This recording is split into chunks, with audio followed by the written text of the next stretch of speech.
오늘 우리 다 같이 또 말씀 보시겠습니다. 오늘 말씀은 고린도전서 16장.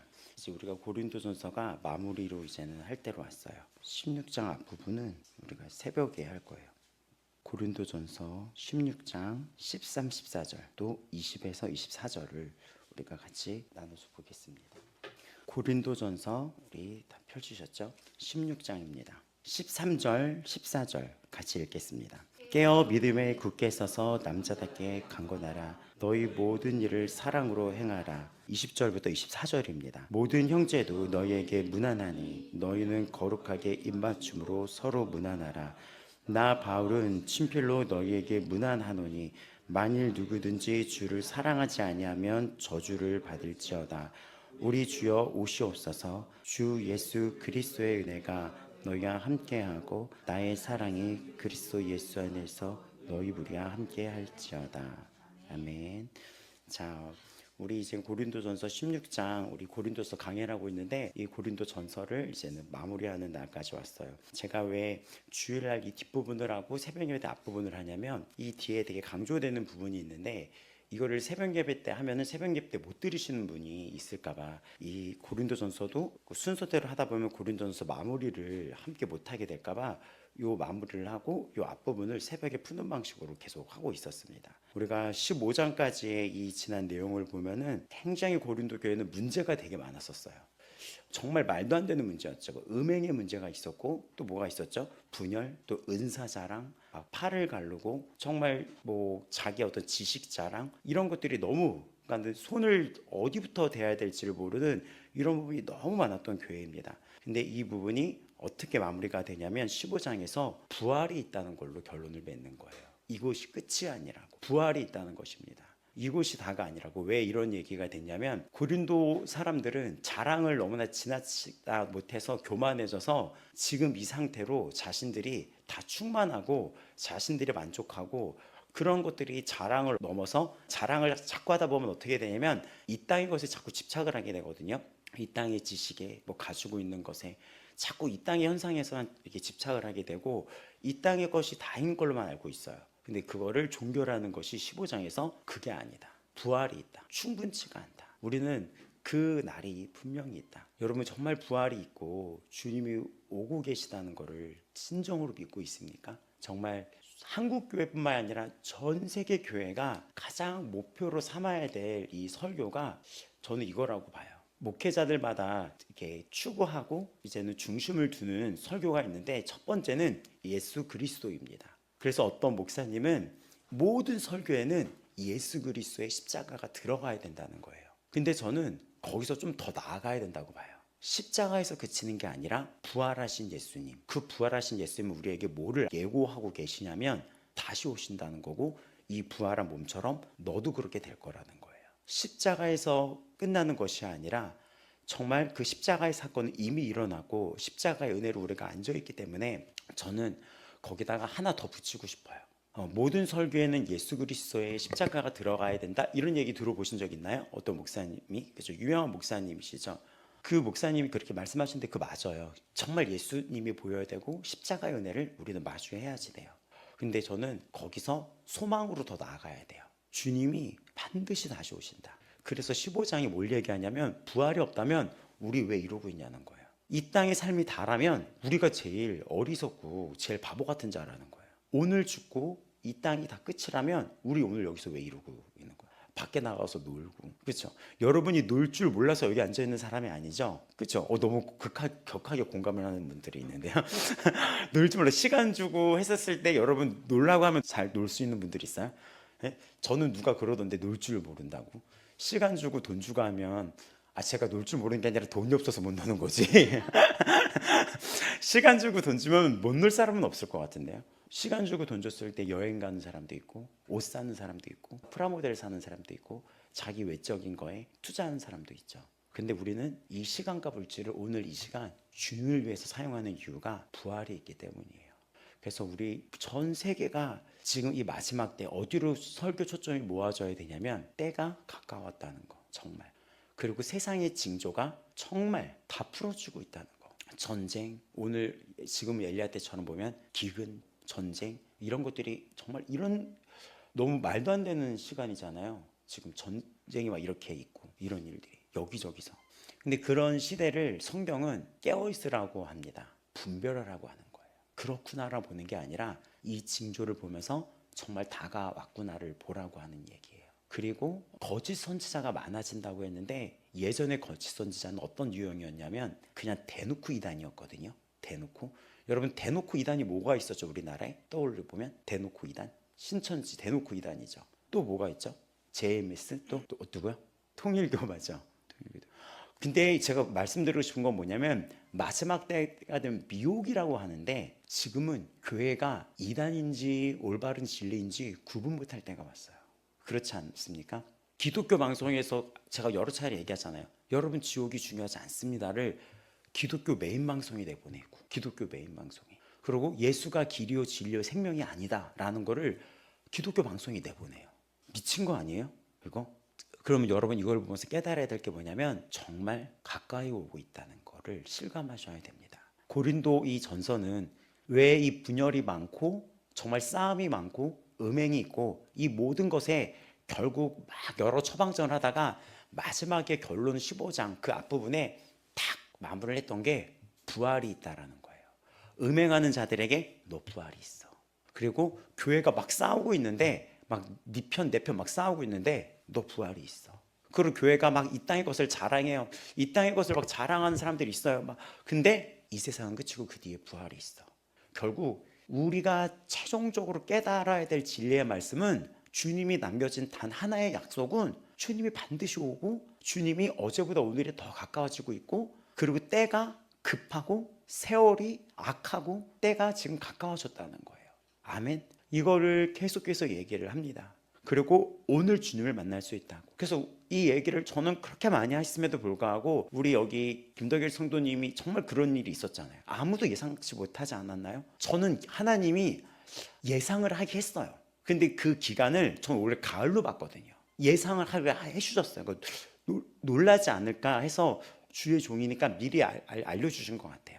딱 앞에서 봤는데 딱 앉아있는 모습을 보고 아 올해를 넘기지 못하겠다는 그 느낌이 이렇게 그냥 이렇게 왔는데 가을로 생각을 했었죠. 왜 가을로 생각을 했냐? 봄에 그분의 생신이 있어서 생신 때 제가 식사 대접을 이렇게 해드릴 계획을 하고 있었기 때문에 제 계획 속에 그걸 뒤로 미뤄둔 것 같아요. 근데 그 일이 딱 병원에 쓰러졌다는 얘기를 들었을 때 무슨 일이야가 아니라 목사님이 제 입에서 했던 얘기 알죠? 목사님 저 병원으로 좀 태워다 주세요. 그러니까 왜요? 그러니까 돌려서 얘기하지 않고 김도일 성도님 죽을 것 같아요. 그냥 이렇게 얘기했어. 그냥 천국 갈 것 같아요. 보다 더 직접적으로 네 이러는 거예요. 그냥 병원에 갔다는 소리 하나 들었는데 준비하게 하셨고 예상케 했었지만 그 일은 너무나 갑작스러웠죠. 근데 갑작스러운 게 아닙니다. 우리는 이런 세상을 살아가고 있다는 것을 또 하나님 교훈처럼 보여주셨던 거예요. 그래서 여러분 부활을 바라보는 분들은 자연스럽게 16장의 이 마지막 메시지로 결론을 믿는 거예요. 그 결론이 무엇입니까? 24절 사랑입니다. 이 결론이 여러분 오늘이란 기회는 후회 없이 사랑할 수 있는 기회예요. 성도들은 이 땅에서 어떻게 살아가야 됩니까? 내일 주님이 오시고 내가 오늘 이 시간에 갑자기 주님이 부르실 수 있다는 그 마음으로 후회 없이 사랑할 수 있는 기회예요. 후회 없이 응원하고 후회가 없어야 돼요. 그 사랑에 아쉬움이 없어야 돼요. 그게 예수님이 십자가에 달려 돌아가신 그날 밤 무릎을 꿇고 제자들한테 엎드려 발을 씻겨줬습니다. 그 모습이에요. 그리고 목숨을 바쳤어요. 그게 예수님이 보여준 거예요. 그래서 고린도전서가 15장에서 정말 이 모든 교회의 해결점을 우리를 빵 치는 게 뭐냐면 우리가 싸우고 다투고 토라지고 기분이 안 좋고 상할 때도 있고 마음이 그럴 때도 있고 이 교회 안에는 문제가 너무 많아서 성전을 떠날 때도 있고 막 이런 일이 너무 많고 음행의 문제도 있고 막 이랬는데 그 모든 걸 쉽게 말하면 이거예요. 야, 너 내일 죽을 수도 있어. 야, 우리 오늘 죽을 수도 있어. 우리 오늘 주님 만나. 이거가 되게 직접적인 표현 같아요. 야, 너 그러다가 오늘 죽으면 자신 있냐?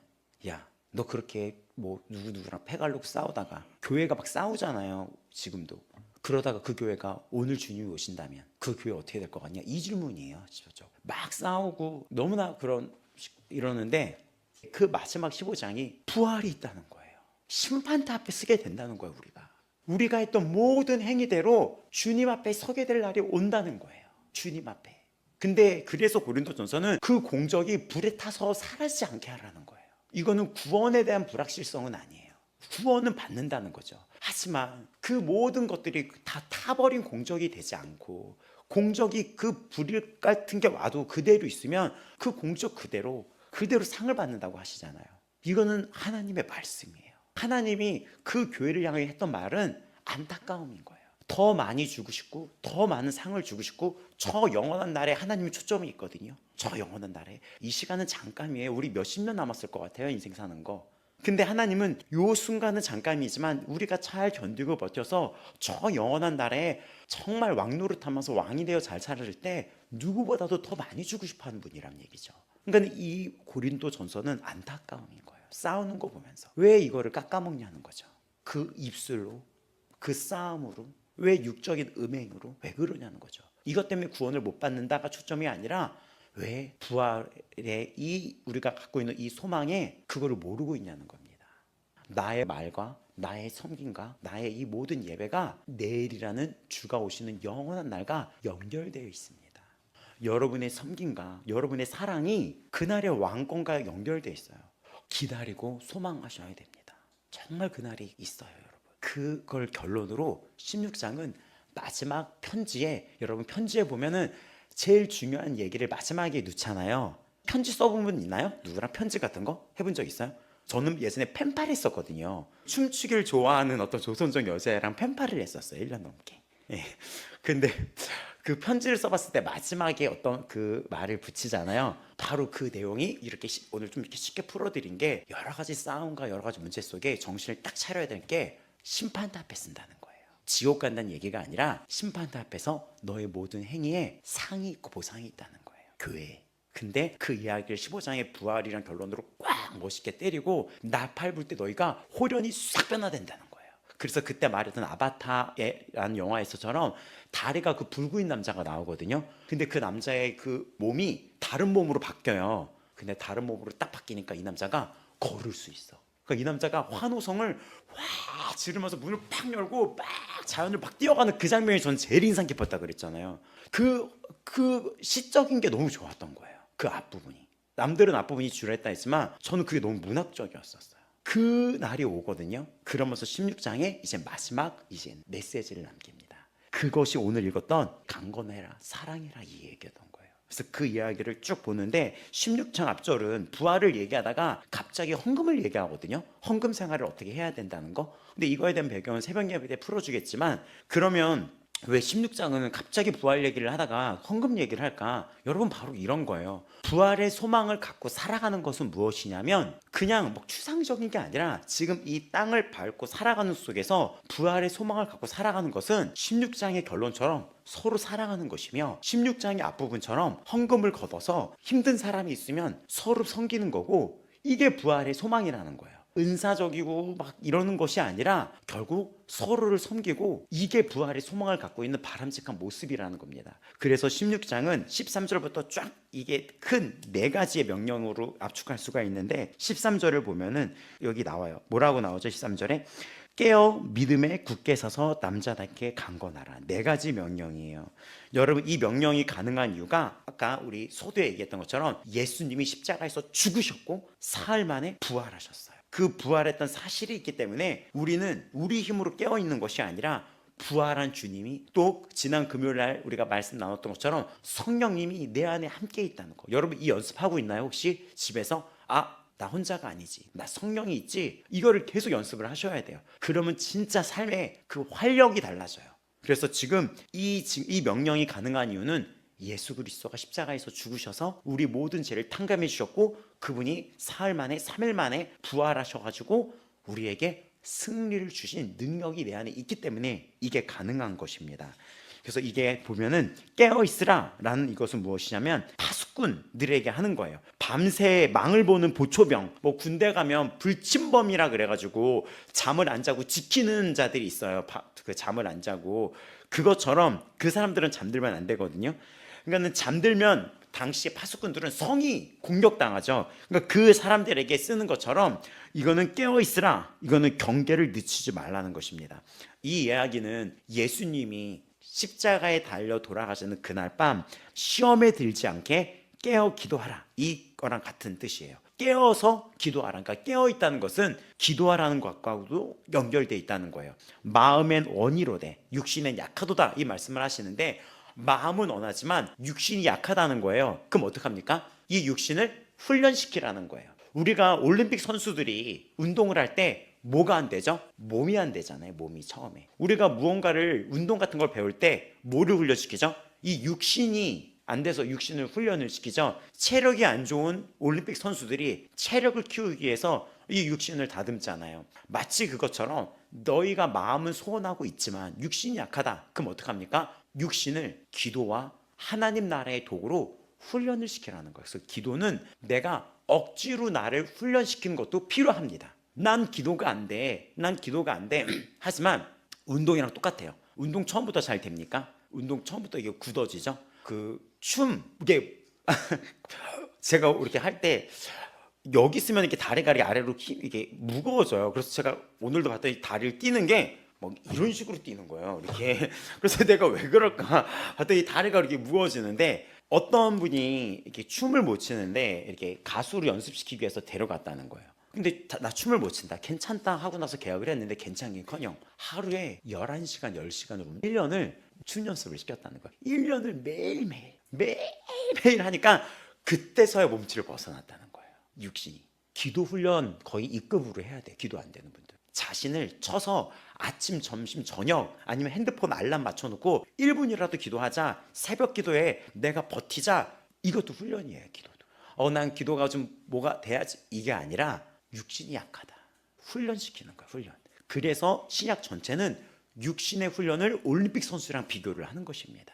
그래서 우리가 깨어있으라는 것은 기도 생활을 훈련시키면서 살라는 거예요. 왜냐? 기도를 할 때 우리 안에 성령님이 나에게 말씀을 하시고, 기도를 할 때 성령님이 우리에게 가르쳐 주시고, 세상은 분주하지만 기도 시간으로 들어가면 성령님이 우리를 가르쳐 주시고 인도하시고 우리를 인내하게 하시고 그 힘을 주십니다. 그러니까 기도 시간이 정말 중요합니다. 그래서 사탄이 우리를 한꺼번에 한 방에 무너뜨리지 않아요.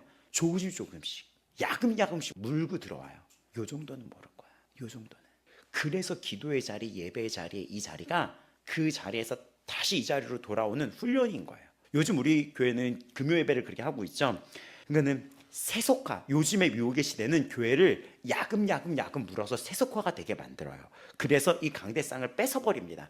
그래서 그 대표적인 예가 감리교회 미국의 어떤 그 교회 영상 본 적이 있었잖아요. 아침 예배를 목사님이 딱 썼는데, 목사님이 말씀 전하라고 딱 썼는데 어떤 분이 여기 앉아 있는데 이 목사님이 이 유튜브 영상 다 나갔잖아요. 근데 어쩐 일로 오셨어요? 했더니 무슨 할 말 있다 그래서 잠깐 내려오라 했더니 그분이 올라오더니 뭐라 그랬어요? 오늘부터 여기 있는 목사님은 이 자리에서 내려놓습니다. 교단에서 이 목사님을 그만두기로 결정을 했습니다.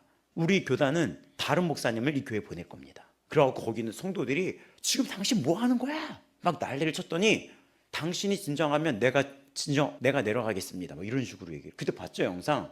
근데 그 이유가 뭐였어요? 이 목사님이 동성애는 죄악이고 치료받아야 되고 회개해서 주님 앞으로 이거를 그들을 막 정죄한 게 아니라 그거는 죄인데 그들의 아픔을 끌어안고 그들도 죄를 끊고 함께 눈물로 회개하면서 우리가 함께 그 죄를 끊고 성령 받아서 함께 나아가야 될 것이다. 우리도 그들을 살고자 하는 그들을 돌보자. 이렇게 얘기를 한 거죠. 그들을 살리자. 죄를 끊자. 이렇게 얘기를 한 거예요. 그것 때문에. 바울이 동성애자였는데 무슨 소리냐고 하면서 이분이 바울이 동성애자였다. 이렇게 얘기를 한 거예요. 지금 제가 그 얘기를 빌어서 말을 하는 저도 너무 고통스러운데 그 얘기를 한 거예요. 그래서 그 교단은 어떻게 했습니까? 그 교회는 교단 탈퇴를 결정했어요. 교단 탈퇴를. 야금 지금 세속화가 되고 있어요. 근데 항상 말씀과 기도로 나아가면은 이거를 가르쳐 주십니다. 전 세계의 교회가 왜 세속화의 이 사단의 미혹에 빠졌는지 아세요? 기도가 줄어들었기 때문이에요. 한국 교회가 왜 이렇게 된지 아십니까? 기도가 줄어들었어요. 새벽 기도가 아예 없어졌어요. 외국은 새벽 기도 안 드려 이러면서 오히려 우리가 자랑을 해야 되거든요. 우리나라는 새벽 기도가 있어 자랑을 해야 되는데 오히려 기도가 없는 나라를 부러워했던 거예요. 그리고 우리나라는 산마다 기도했었어요. 그런 산기도 가보신 분들도 있을 거예요. 기도원은 앉을 자리가 없었어요. 기도가 사라졌어요. 또 대예배 때, 이 대예배라고 하는 말이 그렇지만 주일날 우리가 다 같이 모여서 드리는 주일날 공식적인 이 예배를 대예배라고 하거든요. 대예배 때 혹시 다른 교회에서 이 대예배 들어본 적 있나요? 기도가 없어요. 기도가 없어요. 예배 시간도 40분, 45분대도 있어요. 기도가 없어요. 40분, 45분이에요. 근데 요즘 영화가 몇 시간이죠? 드라마가 몇 분이죠? 1회당? 60분, 70분이에요. 드라마가. 세상이 말하는 TV 시리즈 1회 분량도 예배가 못 차지하는 거예요. 그 삶 속에. 그리고 영화의 그 기간도 못 차지하는 거예요. 기도가 없어요. 그래서 우리 집사님도 전에 이제는 교회를 우리가 이제 개척하는 그 입구에서 같이 아침 예배를 간 적이 있었어요. 근데 이분이 말을 어떻게 하냐면 이제 뭔가 시작하나 했더니 끝나버렸네 이러는 거예요. 그러니까 말씀이 끝나고 기도하겠습니다. 선생 이분이 기도는 잘하고 한번 해볼까? 이렇게 딱 했는데 갑자기 그분이 한 10초, 20초 기도하고 끝나고 그냥 집에 간 거예요. 뭐냐고 이거 지금. 저분은 다행히 처음부터 기도를 세게 하는 그 곳에서 훈련을 받았지만 이게 세게 한다 약하게 한다가 아니라 교회는 말씀과 기도가 있는 거죠. 찬양, 말씀, 기도가 예배인 거예요. 이 부분이. 그러니까는 깨어있다는 것이 결국 기도예요, 여러분. 그래서 깨어있으라. 경계를 늦지. 어떻게 우리가 경계를 늦지 말까요? 성령님의 지도를 받아야지 경계를 늦지 않죠. 그럼 어느 때 성령 충만하죠? 말씀과 기도를 우리가 했을 때 성령 충만한 거예요. 말씀을 붙잡고 나아가고 그걸 갖고 우리가 선포하는 게 기도고 그 말씀을 우리 기도의 능력에 대해서 배울 때 묵상한다는 게 하가라는 뜻이 뭐죠? 그 말씀을 끊임없이 우리가 내 마음의 언어로 묵상한다 그랬잖아요. 그게 기도인 거예요. 그게. 그러니까 깨어있다는 것은 결국 이 말씀 묵상하고도 연결되는 거예요. 깨어있다는 것. 말씀을 계속 내 안에서 계속 되뇌이는 거예요. 그래서 우리가 나가면 믿음에 굳게 서라라는 얘기도 있는데 이거는 말 그대로 예수 그리스도의 십자가와 부활이에요. 유다서 1장 3절에 보면 성도에게 단번에 주신 믿음, 그 믿음이 무엇입니까? 예수 그리스도의 십자가 부활인 거예요. 우리는 이거를 알아야 돼요. 그래서 어떤 목사님이 모든 설교는 십자가가 있어야 된다. 모든 설교에는 부활이 있어야 된다. 맞아요. 십자가의 부활의 이 믿음을 여러분은 간직하고 있어야 돼요. 그래서 우리가 언제 예수님을 만나냐라고 하면 오늘입니다. 오늘 그 십자가의 예수님을 만나고 오늘 그 소망을 바라보셔야 돼요. 오늘 아침마다 예수님이 나를 대신하여 돌아가셨습니다. 그래서 어떤 목사님은 매일매일 영접 기도를 한대요. 영접 기도가 뭐죠? 예수님이 나를 대신하여 십자가에 돌아가셨음을 믿습니다. 나 때문이에요. 내가 전에 죄인이었어요. 바울처럼. 내가 전에는 이런 진노의 자녀였다. 핍박하는 자였다. 박해하는 자였다. 나는 이랬다. 나는 벌레보다 못한 존재였다. 죄인 중에 괴수다. 근데 이런 나 살리려고 예수님이 오셨다. 근데 거기서 끝난 게 아니라 나에게 생명을 주시고 주님이 나를 보고 계시고 함께하고 계시며 다시 오신다고 했다. 그리고 나의 이 오늘의 이 섬김에 상이 있다고 말씀하셨다. 이 고백을 매일 하는 거예요. 이 고백을 매일 하고 매일 하는 것이 주님을 만나는 것입니다. 믿음이란 것은 바로 이거예요. 바로 믿음이란 거는 믿음이 약해졌어, 커졌어 이런 게 아니라 예수님을 보는 거예요. 이 기도, 이 예수님을 보는 것입니다. 그분은 변하는 분이 아니에요. 부활하셨습니다. 그 믿음에 서가시길 바랍니다. 또 남자답게 하라. 많이 여러분이 헷갈리는 말씀이 남자답게 강건하라 라는 거예요. 근데 우리 한국 같은 경우는 남자답게 라고 이렇게 얘기를 하면은 굉장히 성차별적인 발언으로 이게 들릴 수 있거든요. 그렇지 않아요? 한국은 뭔가 이렇게 남자의 반대가 여성이라고 생각하는데 여기는 성인을 얘기하는 거예요. 당시의 성인의 기준을 남자라고 얘기했었어요. 그러니까 남자의 반대말은 여자가 아니라 어린아이예요. 그 근거가 고린도전서 13장 11절이에요. 13장 11절에 보면 내가 어렸을 때는 말하는 것이 어린아이와 같고 장성한 사람이 되어서는 어린아이의 일을 버렸다라고 얘기하는 거예요. 고린도 교회가 막 네가 그냐 내가 그냐 막 티격태격 막 싸우고 하니까는 왜 어린아이처럼 그러냐.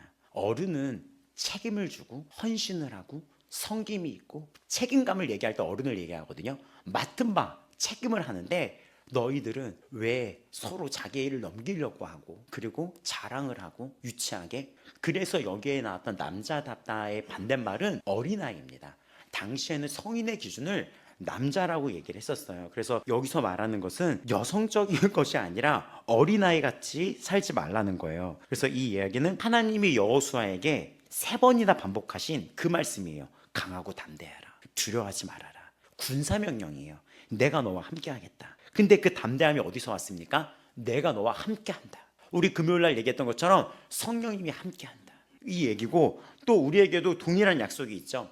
예수님은 십자가에서 도망친 게 아니라 거기서 겟세마네에서 기도를 할 때 어떻게 기도합니까? 아버지, 이 잔을 내게서 지나가게 하옵소서. 하지만 아버지의 뜻대로 하여 주시옵소서. 이것이 용기예요. 내 삶이 주님의 뜻대로, 주님이 계획하신 소망대로 드려지기를 원하는 것, 그것이 남자다움이에요.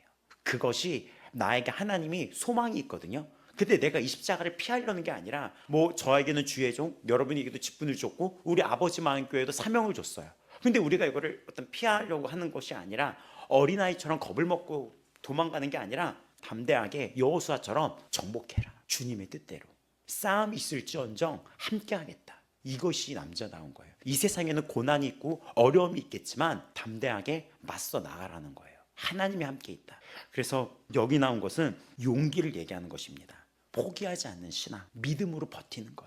신앙은 주님 오실 때까지 뭐가 필요한지 아십니까? 버티는 게 필요해요. 견디는 게 필요합니다. 그것이 주님이 이 땅에 남겨준 우리에게 바라는 모습이에요. 포기하고 싶을 때 성령께서 우리 안에서 탄식하면서 기도하고 계십니다. 우리가 연약할 때 강하게 하시는 분이 함께 한다는 것, 그거를 인지하는 게 믿음이에요. 그래서 우리가 훈련해야 될 게 뭐냐면, 이번 주도 계속 있을 때 내 안에 지금 함께 가는 것이지. 집에 있을 때, 운전을 했을 때나 내 안에 함께 있는 거지. 내 안에 있지. 공부할 때도 학생들이 이거를 알면 공부가 열려요. 공부가 열려요. 내 안에 있지. 내 안에 지혜의 근본이 하나님의 나한테 있지. 지금 이 순간에 있지. 이것입니다. 연약하고 어려운 순간이 있을 때 내 안에 강한 분이 계시지. 이 전쟁의 주권은 하나님께 있지. 이거예요. 이게 강건하게 살아가는 거예요. 도망치지 않습니다. 포기하지 않습니다. 주저하지 않습니다. 일어납니다. 아멘. 그것입니다. 그래서 그거에 대한 결론이 강건하라는 것입니다. 이것은, 강건하라는 수동태로 써서 내가 스스로 강해져라, 강해진다가 아니라 너 강해짐을 받아라, 이 뜻이에요. 그래서 이게 다 결론으로 에베소서 6장 10절을 보면 주 안에서 그 힘의 능력으로 강건하여져라. 빌립보서 4장 13절 내게 능력 주신 자 안에서 내가 모든 것을 할 수 있느니라 라고 말씀을 했습니다. 이 강함은, 바울이 이렇게 고백할 수 있는 것은 내게 능력 주신 자, 주님이 함께 한다는 것입니다. 이거는 내 의지로 버티는 게 아니라 부활의 능력, 성령의 능력, 그 약속, 그 믿음, 그 위에 내가 굳게 서 있는 거예요. 주님이 반드시 다시 오십니다. 그리고 나의 오늘 이 모든 모습 속에는, 이 헌신과 수고와 때론 고난 속에는 비교도 할 수 없는 영광이 기다리고 있어요. 지금의 고난과 비교도 할 수 없는 영광이 기다리고 있습니다. 그리고 지금은 잠깐이지만, 보이는 것은 잠깐이지만 보이지 않는 것은 영원합니다 라고 했던 것처럼 그 뒤에 영원함이 있어요. 그것이 믿음이에요. 믿음이라는 것은 정말 어디로 향해서 나가냐? 부활을 향해서 나가는 거예요. 보이지 않지만 정말 있는 게 믿음이에요. 사랑은 보이지 않지만 사랑이 존재하는 것처럼 그것이 믿음입니다. 그래서 신앙훈련이 때로는 힘들었을 때 왜 힘든지 아십니까? 이 세상이 내 힘으로 살려고 했기 때문에 힘든 거예요. 그래서 일관되게 성경은 말합니다. 네 힘으로 살 거냐, 내 힘으로 살 거냐. 그래서 성령이 함께 한다는 것을 정말 인지하는 연습을 하셔야 됩니다. 주님은 우리에게 훈련하고 포기하지 말라고 하지만 그 능력이 우리 안에 계신 성령님으로부터 나오는 거예요. 그거를 받는 거예요. 받는 것이 믿음이에요. 함께 한다고 고백하는 것입니다. 그 말씀을 하가라고 묵상하면서 끊임없이 선포하는 거예요. 내 영혼아 어찌하여 너 낭망하는고, 누구를 바라봐라? 여호와를 바라봐라. 시편에서 그러잖아요. 어찌하여 낭망하여 하는고, 내 영혼에 선포하는 거예요. 그래서 여러분이 방언 기도할 때도 가끔 보면은 막 그 마음에 어떤 애달픔이 방언으로 나올 때도 있어요. 근데 그럴 때 여러분이 시편의 말씀을 딱 묵상하면서 내 영혼아 너 여호와를 바라라. 너 여호와를 바라라. 너의 도움이 어디서 올까? 너의 도움이 어디서 올까? 천지를 지으신 여호와께서 아니냐. 그리고 로마서의 말씀, 탄식으로 주님이 함께 기도하고 계시다. 그리고 어디를 가든지 함께 있을 것이다. 세상 끝날 때까지. 또 영원토록이라고 있었어요. 그거를 믿는 것입니다. 그게 받는 거예요. 그 능력을 받는 거예요. 그것이. 그 말씀을 믿음으로 선포할 때 그 능력을 받는 거예요. 그 믿고 그 모든 일할 자리를 주님께 내어드렸을 때 그때 주께서 일하시는 거예요. 그때. 여러분의 힘으로 사는 것이 아니라 주의 힘으로 사는 것입니다. 신앙은 결국 이 훈련인 것 같아요. 이거를 깨닫게 만드는 훈련 같아요. 너무나 차라리 지금까지 살면서 얼마나 우리는 불안할 때가 있었습니까? 조마조마하고. 근데 낭망하고 낙심하지 말 것. 그래서 이 믿음을 훈련하는 것 같습니다. 여러분, 그래서 오늘 이 모든 것 속에서 14절을 완성을 합니다. 13절이 되게 강한 명령이 있다면, 군대적인 용어로 있다면 14절에 너희 모든 일을 사랑으로 행하라 라고 얘기합니다. 이게 그 말도 많고 탈도 많았던 모든 이 고린도 교회의 수많은 문제 가운데 부활이라는 사실을, 엄청난 사실을 강하게 빵 나팔을 불 때 너희가 변화될 걸 왜 모르냐면서 강하게 꽝 때리고, 그 마지막 편지에 이제 가장 중요한 그 메시지를 다시 한번 붙이는 게 사랑이에요. 이 모든 것에 사랑으로 해라. 만약에 사랑이 없는 깨어있음은 고린도전서 13장에서 그런 것처럼 사랑 없이 깨어있다는 것은 비판과 정죄가 돼요. 자기를 정죄하게 돼요. 사랑이 없으면 내가 깨어있지 못했어요. 내가 깨어있지 못했어요. 너 깨어나라, 막 이렇게 되는 거죠. 사랑이 없고 굳게 쓰게 되면은 그 군대라는 그 의미를 잘못 알아들여서 되게 잘못된 방향으로 갈 수 있어요. 그리고 이 용기, 사랑 없는 용기는 굉장히 무례함이 되죠. 무식함이 되죠. 또 사랑 없는 강건함은 말 그대로 진짜 군림하는 거예요. 군림. 그래서 교회에서 이 사랑은 정말 이 앞전에 보면은 지식도 있었고 은사도 있었지만 사랑이 없었다는 거를 이 고린도 교회가 짚었던 것처럼, 이 사랑은 우리가 어떻게 어디 기반에서 출발을 하냐면 로마서 5장 8절입니다. 우리가 아직 죄인 되었을 때 그리스도께서 우리를 위하여 죽으심으로써 하나님께서 우리에 대한 자기의 사랑을 확증하셨다. 예수님이 먼저 사랑하셨고 십자가는 하나님의 사랑이 극한까지 표현됐던 사건이었어요. 우리는 그 사랑을 받은 자들이기 때문에 사랑할 수가 있는 거예요. 내가 아직 죄인이었을 때, 우리가 이렇게 전도할 때 이러죠. 담배 피우고 술 마시는 사람들 있으면, 나 담배 피우고 술 마셔서 아직 죄인이라서 교회 못 가, 죄를 많이 져서 못 가. 완벽해서 초청하는 게 아니라 그가 아직 죄인 되었을 때 그를 위하여서 죽으신 거죠. 내가 뭔가 완벽해서 나를 살린 게 아니라 내가 죄인 되었을 때 예수님이 나를 살리신 것입니다. 그래서 4장 19절, 요한일서 4장 19절, 우리가 사랑함은 그가 먼저 우리를 사랑하셨습니다. 맞아요. 우리가 누군가를 사랑할 수 있는 거 예수님이 사랑하셨기 때문에 사랑할 수가 있는 거예요. 예수님 때문에 죽음조차 이겼던 그 사랑을 경험한 성도는 이제 그 사랑으로 누군가를 품을 수가 있는 거예요. 그 사랑이 듣기 싫은 소리, 갈등, 이 교회 안의 갈등, 때로는 이 섬김이 힘들 때도 예수님이 십자가에서 나를 사랑하셨던 그 사랑 때문에 내가 물질을 써도 이게 가능한 거예요. 이 배경이 왜 필요하냐면 16장 앞부분이 바로 그거였어요. 16장 앞부분이 갑자기 헌금 얘기를 하거든요. 헌금을 모아서 돕자라는 얘기예요. 그게 사랑이거든요. 헌금은. 이게 무슨 얘기냐, 당시에 클라우디우스 황제 때 유대인들이 막 추방되기도 하고 핍박도 받고 그리고 흉년까지 들렸어요. 그러니까 이 예루살렘이 직격탄을 맞은 거예요. 먹을 게 없고 또 핍박도 받고 유대인 추방이 돼버린 거죠. 그리고 흉년까지 왔어요. 거기다 핍박까지 있어. 그랬더니 이들이 어떻게 했냐, 이 다른 곳에 있는 이 그리스 지역이나 이런 갈라디아 교회에 있는 다른 지역에 있는 교회들이 헌금을 걷습니다. 근데 이게 왜 얼마나 감동적인 장면이냐면, 당시 유대인들은 이 복음이 외부로 뻗어나간다 할지라도 그걸 싫어하는 분들이 있었거든요. 여전히 차별을 했었어요. 여전히 차별이 있었어요. 그래서 유대인들은 이들을 차별을 했었어요. 차별을. 심지어는 개와 대주력이었던 사람도 있었는데 복음은 다 같이 나누는 것이다라고 선포가 됐음에도 불구하고 그런 거 있잖아요. 마음은 그래도 못 받아들일 것 같은 거. 근데 어떻게 됐습니까? 그 교회가 가난해진 거예요. 근데 외부에서 자신들이 차별했던 그들이 도움의 손길을 줬어요. 그럼 이들도 이거를 받아야 됐을까요? 받지 말아야 될까요? 받아야 되죠. 자존심 때문에 받지 말아야 될까? 이들한테 우리가 도움을 받아? 근데 그거를 꺾고 넘어가는 순간이 바로 16장의 앞부분이었던 거예요. 그들을 도움을 받습니다. 그것이 사랑인 거예요. 그래서 이 16장이 그 이야기를 건너서 마무리가 되면서 헌금도 섬김도 그리스도의 사랑이다라는 거예요. 이것이 서로를 살리는 거예요. 그 도움, 누군가의 도움 하나가 교회를 살리고 성도를 살리고 누군가의 헌금이 예루살렘 전역을 살렸던 것처럼 그 이야기로 마무리를 합니다. 굉장히 감동이죠. 이 배경 속에 결국엔 다 화합으로 마치는 것입니다. 이러면서 22절에 주를 사랑하지 않는 자, 이거는 이제는 저주를 받을 것이다 라고 하는데 이건 심판을 받는 얘기거든요. 나의 사랑이 24절 너희와 함께 라고 끝납니다.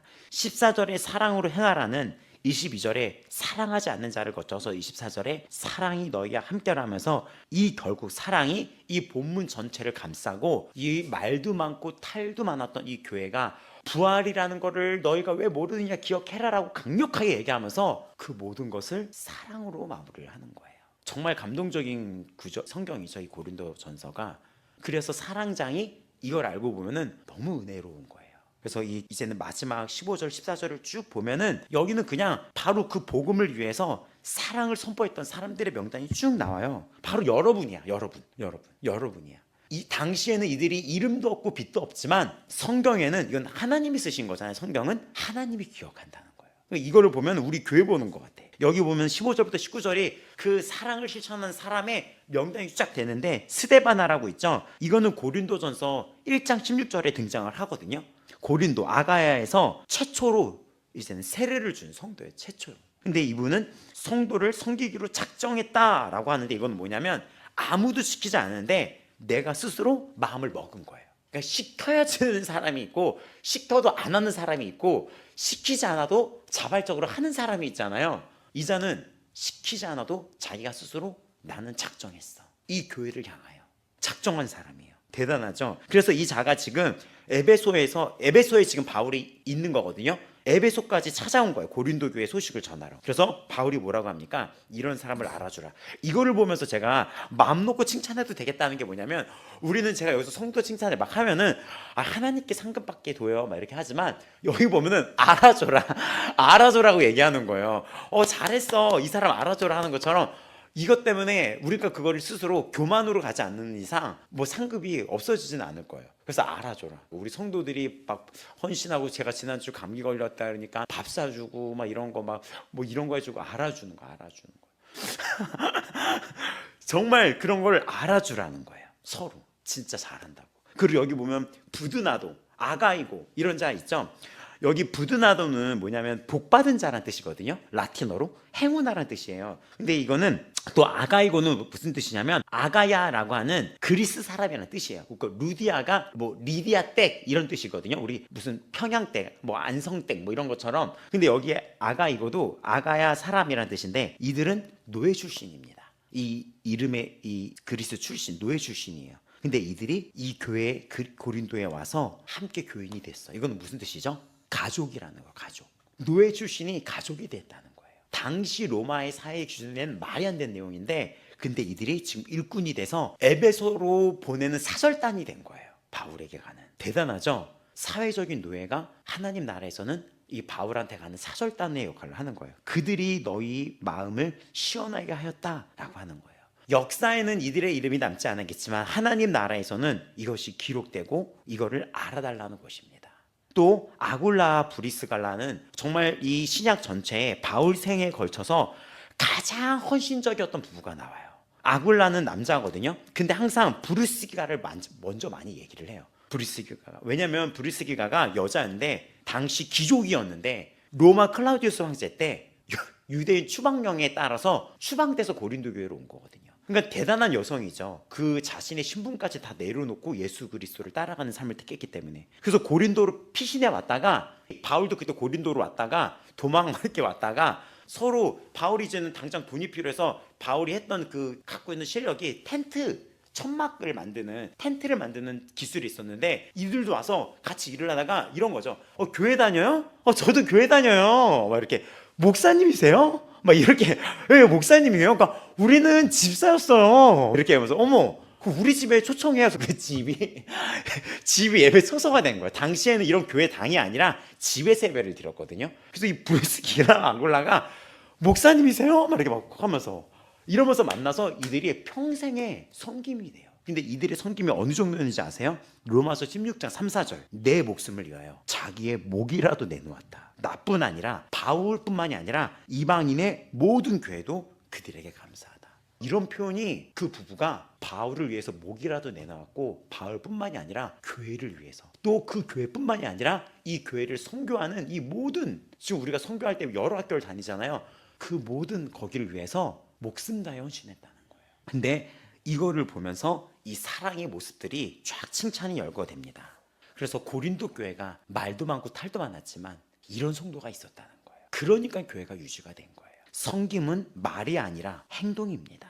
섬김은 말이 아니라 행동이에요. 그래서 이 마지막에 정말 엄중한 선포가 20절에 거룩하게 입맞춤으로 문안하라. 거룩한 입맞춤이라면 주 안에서 거룩하게 살아가라는 거. 이건 육적인 사랑이 아니라는 얘기를 주기 위해서 거룩한 입맞춤이라고 하는 거예요. 그러면서 친필로 서명한다라는 것은 무엇이냐면, 바울이 편지를 쓸 때 대필자를 둘 때도 있잖아요. 근데 바울이 딱 이 부분을 할 때 친필로 이제 서명을 하는 거예요. 그러니까 그만큼 이것이 그만큼 중요하다는 거예요. 당시에는 대필자가 이걸 구술한 다음에 이 마지막 부분을 직접 쓰는 것이 되게 관행이었거든요. 근데 이 마지막을 바울이 직접 쓴다라는 것은 사도적 건의와 성령의 기름 속에 이 이야기를 하는 주님의 음성이 담겨 있다는 뜻입니다. 그것이 무엇입니까? 22절, 주를 사랑하지 아니하면 저주를 받는다 하면서 결국 15장과 이 사랑을 살리는 엄청난 마지막의 결론의 말씀이 마라나타, 주여 오시옵소서. 마라나타라는 뜻이 주여 속히 오시옵소서라는 뜻이거든요. 요한계시록에도 나왔던, 근데 여기 나왔던 아나테마라는 거 있거든요. 그거는 뭐냐면 저주를 아나테마라고 얘기해요. 심판 아니면 영원한 날에 왕노릇하는 거다라는 뜻이에요. 그래서 이거를 뭐라고 얘기하면 아나테마 마라나타예요. 죽음 아니면 영원이다. 우리는 딱 이 두 가지다. 죽음 아니면 영원이다. 아나테마 마라나타. 이게 교회가 갖고 가야 될 사명인 거예요. 그러면 교회는 이 사명을 갖고 복음을 전하는 것입니다. 아까 우리가 찬양할 때 저들에게 빛을 선포하는 것처럼 오늘 그래서 이 찬양이 다 이거였어요. 빛을 바라고 자유함을 선포하라고. 내 주위의 사람들, 아직 교회를 다녀도 진리를 못 깨닫고 힘들고 고민하는 자에게 용기를 주고 예수가 계시다는 걸 선포하면서 성령이 네 안에 있다는 것을 선포하고 기름을 부어서 빛으로 나오게 하고, 또 우리가 교회가 함께 가족이 되어 우리의 서로의 수고를 다 기억하고 서로 감싸 안으면서 마라나타, 우리 모두 그 자리에 서게 될 거라는 거예요. 정말 감동이죠. 그래서 아나테마 마라나타, 이것이 고린도전서의 결론이에요. 아나테마 마라나타.